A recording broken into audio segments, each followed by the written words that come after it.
Praise be Jesus and Mary. So we're just 1 week away from the celebration of our Lord's coming at Christmas time.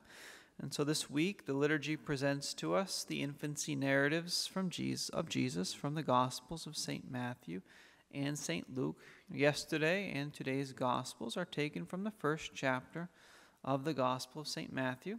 And later on in the week and into next week, we'll hear St. Luke's version of the events surrounding the birth of our Lord. St. Matthew and St. Luke are the only two evangelists who mention our Lord's birth and his early life, but even though they talk about the same subject, they present it in a different way. I don't know if any of you have ever noticed that. Those of you who have been at the MIM recently have heard some of the differences.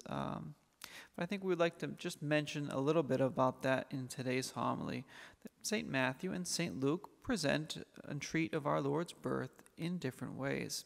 For example, there is a difference in tone in each of the Gospels. The tone in St. Matthew's Gospel regarding the events surrounding our Lord's birth is more dramatic and even tragic in a certain sense. We think about what we heard today, the difficulty and the likely anguish with which St. Joseph had to wrestle regarding Mary's pregnancy. St. Matthew also mentions the plotting of Herod and the killing of the innocents and the dramatic flight into Egypt by the Holy Family as well. And Jerusalem in St. Matthew's presentation is a place which is hostile to the arrival of the Messiah. The tone in St. Luke's Gospel is quite different regarding the events concerning our Lord's birth. It's more serene and more joyful, with a foretelling of the births of John the Baptist and Jesus, the joyful visitation of Mary to Elizabeth, the admiration and the rejoicing of the people who hear of the good news of John's birth, the angels appearing to the shepherds in the fields of Bethlehem. Also, we know in St. Luke's Gospel there's the Benedictus sung by Zechariah. There's the Magnificat, which is sung by Our Lady. There's the joy of Simeon and Anna when Jesus is presented in the temple. And St. Luke presents Jerusalem in general as a place which is much more welcoming to God's salvific action in respect to St. Matthew. A different focus. Another difference between the two Gospels is that St. Matthew explicitly cites passages from the Old Testament to show how Jesus' birth is the fulfillment of the ancient prophecies. And we heard that in today's Gospel, one of the examples, when St. Matthew said this, quote, "All this took place to fulfill what the Lord had said through the prophet, quote, 'Behold, the virgin shall be with child and bear a son, and they shall name him Emmanuel,'" unquote. That's Matthew chapter 1, verses 22 and 23. That's a direct quote, of course, from the book of the prophet Isaiah. Now, St. Luke doesn't explicitly cite passages from the Old Testament when he talks about Jesus' birth, but in his narrative, there are many implicit Old Testament references to people and places in the Old Testament. There are a lot of examples of this. I'll just give one with the visitation of Mary to St. Elizabeth. There are a lot of parallels between Mary's visit to St. Elizabeth and the journey of the Ark of the Old Covenant to Jerusalem in the second book of Samuel, chapter 6, Old Testament. If you read 2 Samuel 6, the first 15 verses, and then you compare that to the story of the visitation in Luke chapter 1, verses 39 through 56, you'll see things which both stories have in common. There are similarities. Some examples, both journeys, the journey of Mary and the journey of the Ark in the Old Testament, take place in Judea.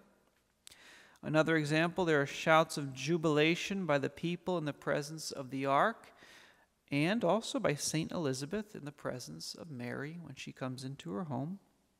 Another example, David in the account of 2 Samuel leaps for joy in the presence of the Ark, just like John the Baptist leaps for joy in his mother's womb at the presence of Mary, who's the Ark of the New Covenant.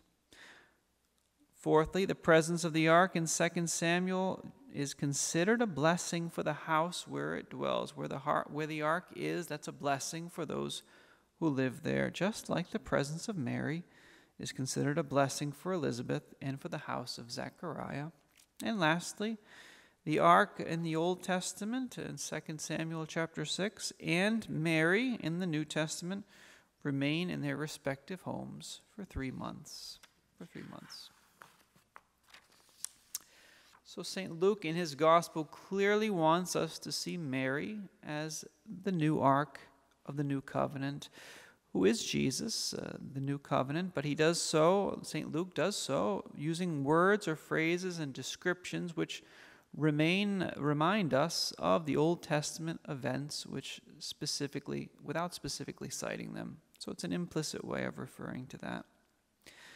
The last thing that we'll mention regarding the differences between how Matthew portrays Jesus' birth and how Luke portrays it is that St. Matthew focuses in his narrative mainly on the person of St. Joseph. Even though we never hear a word out of St. Joseph in Matthew's gospel, he is central in the infancy narrative. St. Luke, however, doesn't focus on St. Joseph. Rather, St. Luke focuses on the other half, on Mary and her role in Jesus' infancy.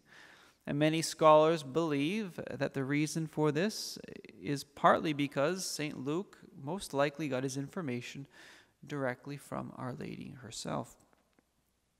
There's actually a lot more that can be said regarding these two Gospels and what they say about our Lord's birth, but I think that's as much as we can mention for now. I just encourage every one of you to sit down before Christmas and read the first 2 chapters of these two Gospels and notice the differences in what they underline and what they focus on. You know, both what St. Matthew and St. Luke tell us is important, and it's true. The big story, shall we say, is the same, but the details are quite different.